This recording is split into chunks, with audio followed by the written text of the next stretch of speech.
wafdi hogaaminaya agaasimaha guud ee wasaaradda macdanta iyo tamarta Somaliland Engineer Shucayb Boqor Cismaan Aw Maxamuud oo maalmihii ugu dambeeyay ku sugnaa degmooyinka galbeedka gobolka Sanaag oo soo gaaray magaalada Ceergaabo ayaa xarunta wasaaradda macdanta iyo tamarta ee gobolka Sanaag kulan ballaaran kula qaatay mas'uuliyiinta wasaaradda iyo waliba taliyayaasha ciidamada booliiska badda iyo waliba socdaalka oo wada shaqayn la leh wasaaradda macdanta iyo tamarta waxaana kulankaas isxog wareysiga uu agaasimuhu uga warramay ujeedada safarkan u yimid gobolka Sanaag iyo waliba wada shaqaynta ay la leeyihiin hay'adahaasi iyo waliba sidii loo xoojin lahaa waxaana ugu horeyntii ujeedada safarkan u yimid gobolka Sanaag halkaasi ka soo jeediyay agaasimaha guud ee wasaaradda macdanta iyo tamarta Somaliland Engineer Shucayb Boqor Cismaan Aw Maxamuud koowaad waxaan u mahadcelinayaa taliyayaasha qaybaha gobolka Sanaag taliyaha booliiska taliyaha immigrationka taliyaha ciidanka badda iyo taliyaha amniga aad baa ugu mahadsantihiin soo dhaweynta diiran aad noo soo dhaweyseen gobolka Sanaag iyadoo markii horeba wada shaqayn fiican wasaaradda ay la lahayd ciidanka qaybihiisa kala duwan waxaan maanta u nimi inaanu iska wareysano xaaladda gobolka macdanta ku saabsan iyo tamarta si aan anaguna ugu gudbino wixii aan uga sidno xagga wasaaradda ee wacyigelin ah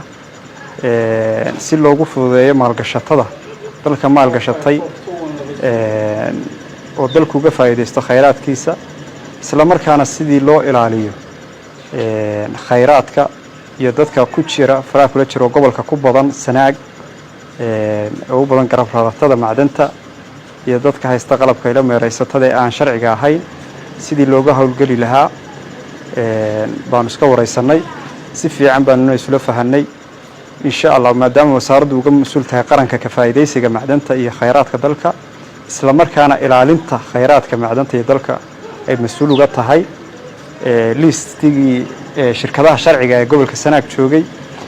horena way hayeen haddana waan ku wareejinay intii sharciyadu faaridka yihiin intii aan haysan wax sharciyana waxaan intaan talaabooyin laga qaadin ay ka baxaan deegaanada ay faraha kula jiraan sida sharci darrada ah isla markaana sharciyada ay soo doontaan khaasatan garab raratada maadaama wasaaraddu bixiso liisano kala duwan oo macdaneed ay ugu hooseyso liisanka garab raratada macdanta marka wixii aan sharci haysan talaabo sharciya iyadoo dawladdu midaysan laamaha amniga la shaqeynaysa insha Allah aanu ka wada qaadno marka aad bay u mahadsan yihiin dhammaantood soo dhaweynta iyo wada shaqeynta wada leenahay iyo dardargelinta shaqada aanu nimay gacanta weyn naga siiyeen waxaana agaasimaha ka hor halkaasi hadallo soo dhaweyna ka soo kala jeediyay isuduwaha wasaaradda macdanta iyo tamarta ee gobolka iyo waliba taliyayaasha ciidamada booliiska badda iyo waliba socdaalka oo dhinacooda ballan qaaday ujeedadana waxay ahayd kuurgalka shaqada iyo wax weeyaan hawlaha macdaneed ee gobolka ka jira ama tamar ha noqoto ama macdan ha noqoto hawlaha wasaaradda agaasime soo dhawow